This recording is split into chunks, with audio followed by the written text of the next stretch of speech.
इथं चालू आहे माझं दुपारचं जेवण म्हणलं तरी पण 2 वाजूनच गेले होते बघा.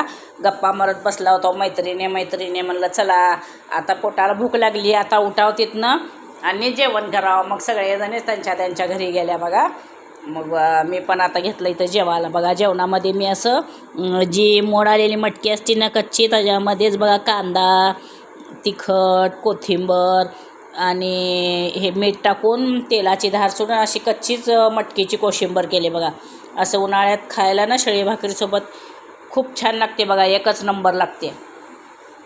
तसे जी मटकीची कोशिंबीर म्हणतात ना, तसे कच्च्या मटकी माझ्या मुलाला पण खूप आवडते, म्हणून मी त्याला पण डब्यामध्ये तेच दिले. कारण मी केला होता असा पालकाचा गरगट्टा केला होता मस्त छान असं चुलीवरच शिजू घातले होते आणि त्याच्यामध्ये थोडीशी शेपू, पालक, तुरीची डाळ, मुगाची डाळ, हिरवी मिरची वगैरे घालून मस्त असं गरगट्ट्याची भाजी केली होती. नंतरनं भात करून घेतला होता बघा. आणि सगळ्यात म्हणजे आवडती वस्तू म्हणजे कैरीची चटणी. मस्त अशी कैरीची चटणी करून घेतली बघा. शिळी भाकरी होती संध्याकाळची, तेच घेतले पातळ छान अशी. म्हणलं ताजी पण केली आहे, पण लागली तर घ्यावं म्हणलं. पहिले तर शिळीच भाकरी खावं मला आवडती.